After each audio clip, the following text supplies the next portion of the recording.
ఈ రోజు మార్చి 21న విజయనగరం జిల్లా గంట్యాడ మండలం కరకవలస ఏజెన్సీ గ్రామంలో సిపిఐ ఎంఎల్ మాస్ లైన్ ముఖ్య కార్యకర్తల సమావేశం న్యాయవాది జన్ను అబ్రహం అధ్యక్షతన సిపిఐ ఎంఎల్ రాష్ట్ర నాయకులు గడ్డం సదానందం ఎస్కే గౌస్ మాట్లాడుతూ 69/1లో 0.35 సెంట్ల ప్రభుత్వ భూమిని కనుగొని ఎస్టీ ఎరుకల జగన్నాథం బాబురావు 0.35 సెంట్ల భూమికి డి ఫారం పట్టా ఉన్నది. ఈ భూమిలో ఎస్టీ పారిశుద్ధ్య కార్మికులు రెక్కల కష్టంపై ఆధారపడి జీవిస్తున్నారు. వీరు గుడిసెలు వేసుకుని నివాసం ఉంటున్న వీరిని కొంతమంది స్వార్థ రాజకీయ నాయకులు, గ్రామ పెత్తందారులు, రియల్ ఎస్టేట్ వ్యాపారులు వీరు కొనుక్కున్న ఈ భూమిపై కన్ను వేసి ఈ భూమిని కాజేయాలని ప్రయత్నం చేస్తున్నారు. ఈ భూమిపై ఇండ్ల పట్టాలు ఇవ్వాలని స్థానిక తహసీల్దార్ గారికి వినతి పత్రం ఇవ్వడం జరిగింది. ఈ సమస్యను ఇంతవరకు పరిష్కరించలేదు. ఎస్టీల డిమాండ్ చేస్తున్నాం.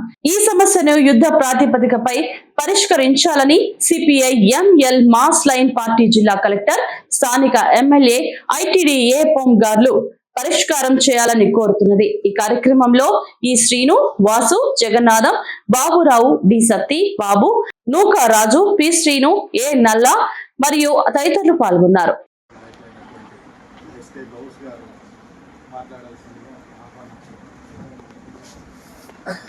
వేదిక మీద ఉన్న పెద్దలు, కామ్రేడ్స్, విజయనగరం జిల్లా వెంకటాడ మండలం కరకవలస గ్రామం సంబంధించి 69/1 సర్వే నెంబర్లో 10 కుటుంబాలు గత 10 సంవత్సరాల నుంచి గుడిసెలు వేసుకొని జీవిస్తూ ఉన్నారు.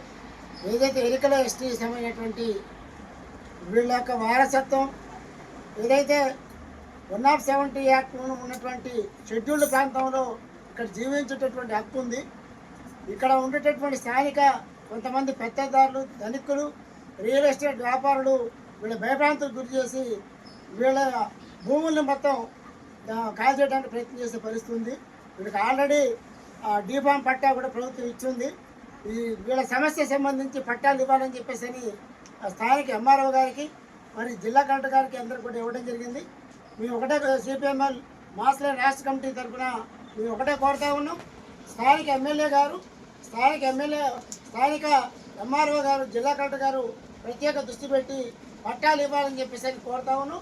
అదేవిధంగానే వీళ్ళకి సంబంధించి ఇక్కడ అడవిలో జీవిస్తూ ఉన్నారు.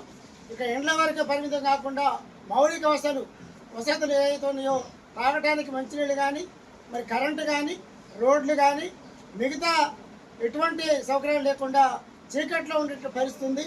ఈ పాలక వర్గాలు ఏదైతే చంద్రబాబు నాయుడు గారు మరి ఈ యొక్క స్వర్ణాంధ్రప్రదేశ్ చేస్తామని చెప్పినటువంటి మాటలు ఈ రాష్ట్రం మొత్తం కూడా, ఆంధ్రప్రదేశ్ మొత్తం కూడా సస్యశ్యామలం చేస్తామని, అదే నేను ఏదైతే ఎస్టీలకు సంబంధించి అభివృద్ధి కోసం పనిచేస్తామని చెప్పినటువంటి ఈ యొక్క రాష్ట్ర ముఖ్యమంత్రి గారు ఈ మారుమూల ప్రాంతాల్లో ఉండేటటువంటి మరి ఎస్టీల సమస్యల్ని పట్టించుకోవాలని చెప్పేసి లేని ఎడల సిపిఎంఎల్ రాష్ట్ర కమిటీ విజయనగరం జిల్లా కేంద్రంలో జిల్లా కలెక్టర్ ఆఫీస్ దగ్గర, అదేవిధంగా ఎస్టీ కమిషన్ దృష్టికి కూడా తీసుకెళ్తామని చెప్పేసి కోర్టులో కూడా లీగల్ కేసు కూడా వేస్తామని చెప్పేసి మేము సిపిఎంఎల్ మాస్ లైన్ పార్టీగా ఈ యొక్క రాష్ట్ర ప్రభుత్వాన్ని మేము డిమాండ్ చేస్తాము.